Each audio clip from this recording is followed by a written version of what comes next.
Hi, my name is Joan Richardson, and I write books by the Holy Spirit. One of the things I want to say about Daniel 7 is about the beasts. How do we know what beasts are? Well, it tells us the beast was killed and his body was burnt. So we know that beasts are living. We know that they're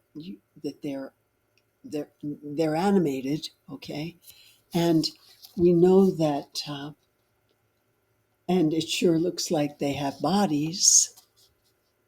So this particular beast had a body. And how did he have the body? He would have had the body if he dwelt in the body. And that body was a king, or rather, the beast was a king. Okay, so the beast was a king. It says, how do we know the beast was a king? Because when the angel is explaining to Daniel about this vision that Daniel had, he said, he told me, it says in verse 16, and made known to me the interpretation of these things. And in 17 it says, these four great beasts are four kings who shall arise out of the earth. These four great beasts are four kings who shall arise out of the earth. So we know the beasts are kings.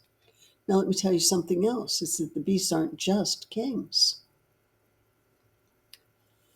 Because as it turns out, the angel says to Daniel, he gives him some more information. He says, thus he said, the fourth beast shall be the fourth kingdom upon earth, which shall be diverse from all kingdoms, and shall devour the whole earth, and shall tread it down and break it in pieces. So we know by this that the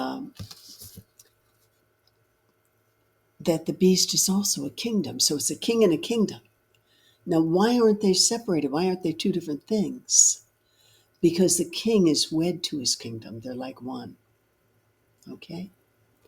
So that's an important element in this. Kings are wed to their kingdoms. Okay? So,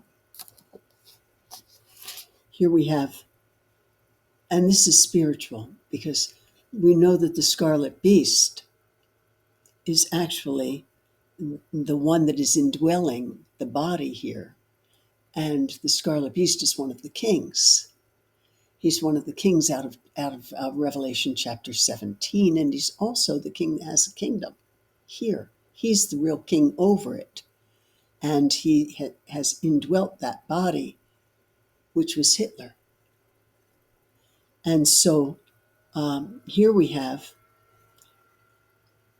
Daniel explaining his vision. Okay, now here we go. Daniel declared, I saw in my vision by night, and behold, the four winds of heaven were stirring up the great sea, and four great beasts came up out of the sea, different from one another. The first was like a lion and had eagle's wings. Then as I looked, its wings were plucked off, and it was lifted up from the ground and made to stand on 2 feet like a man, and the mind of a man was given to it. All of these things have to do with one of the beasts, and we know that the beasts are kingdoms, and we know that there are supernatural kings that rule over them. The fact that this one is a lion is these things are metaphors. They symbolize what the kingdom is like. This one was like a lion, and it had the wings of an eagle on its back. And you might wonder, well, why would it have the wings of an eagle? Well, the wings of an eagle, the great eagle, is known to carry Israel back to her homeland. For one thing, we find that out in chapter 12 of Revelation. So the eagle has to do with Israel. I suspect the eagle is Michael the archangel. I suspect that, but I don't know that as a matter of fact. At least at this time, I don't. So here we go. So he sees that the lion that was upright on 2 feet. He was upright on 2 feet by order of King James I, who also ordered the authorized version of the Bible. And that was in 1611. So here you have that lion upright on 2 feet. Before that, it was down on all fours, you see. It was first instituted as a symbol for England by Richard the Lionheart, way back when. And I think it was in like the 11th or 12th century. And so now that lion was made to stand upright on 2 feet. And it also had its wings plucked off by the Revolutionary War, okay? And so, and furthermore, it received the heart of a man in World War II. It was Churchill. It had to be Churchill. Because we know that this is about World War II because of the 10 horns that rose up after World War I. They received their kingdoms by the treaty in World War I, which gave 12 nations. It formed 12 nations in Europe, okay, and it gave them all their borders. And it was breaking up the empires, so that there wouldn't be another conflict like that again. And so they had these 10 out of the 12 were not neutral as the other 2 were. The 10 out of the 12 were politicized, and the 10 out of the 12 are those 10 horns that came from Revelation chapter 17. And here they come here, they rise up, the eighth king out of the 7 rises up. That is the scarlet beast, rises up after them. This brings us to World War II. So we know this is World War II. That's how we know, because there it is. And so the first beast is England. The second beast is a bear. It's fallen down on its side. Well, Russia had fallen in about 1917. There was a revolution against the king. The king was weak in World War I, and he was harsh toward, I think it was high taxes and things like that, very harsh with his people, and they wanted to get rid of the king. They had a provisional government, but then of course that's when the Marxists moved in and took over that provisional government. And that's when you have Stalin, Lenin, and Trotsky. Those 3 are the ribs that formed the framework for the USSR. Okay, so the USSR is the second beast in Daniel 7. It's the bear. Now you have the leopard. Well, what's the leopard? I will tell you what the leopard is, and when I tell you what the leopard is, you won't believe me, because you're going to think, oh no, we're the eagle. I have a surprise. It was a great surprise to me, I will tell you.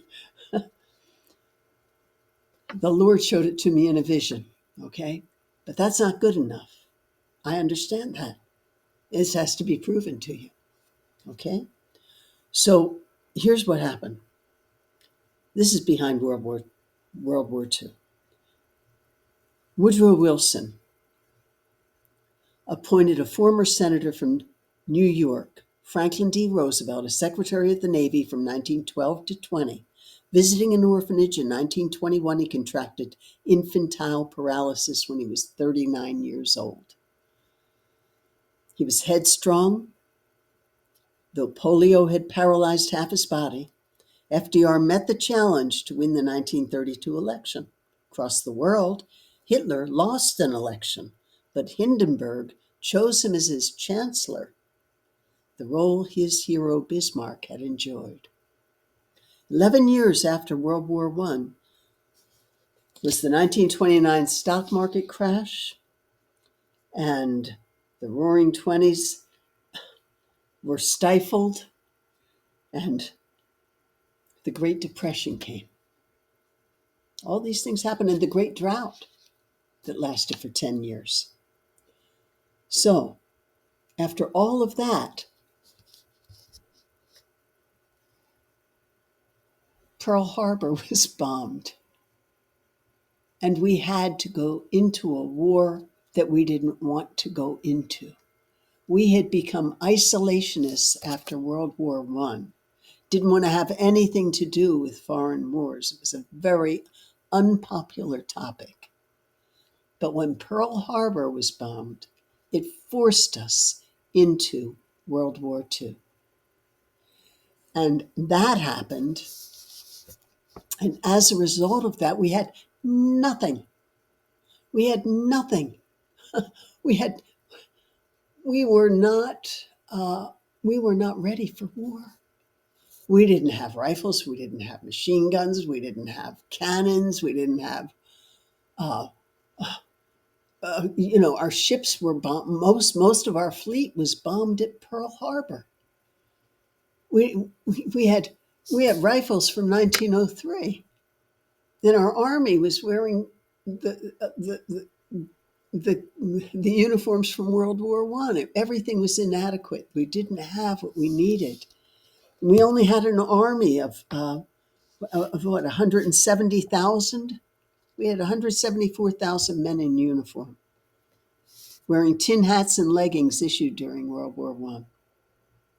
That was in 1940. Carrying rifles designed in 1903, entering the conflict 2 years and 3 months late. American industry provided nearly 2/3 of all the Allied military equipment produced during the war. That's fast.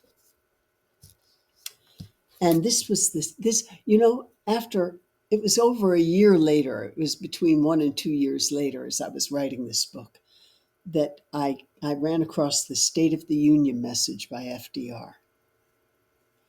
And I had already realized that we had, Americans had sacrificed what seemed essential, but paled in comparison to helping her boys fight for freedom.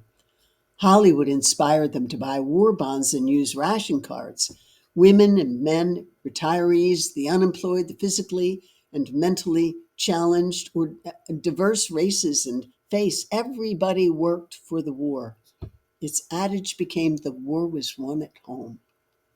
Everybody was committed to it. Everybody was united. It made us strong. It made us a great nation.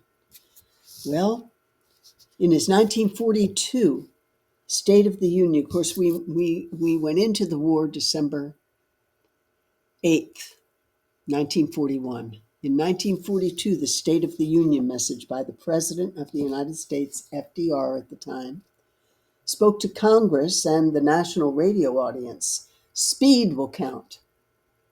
Lost ground can always be regained, but time never. Speed will save lives. Speed will save this nation, which is in peril. Speed will save our freedom and our civilization, and slowness has never been an American characteristic.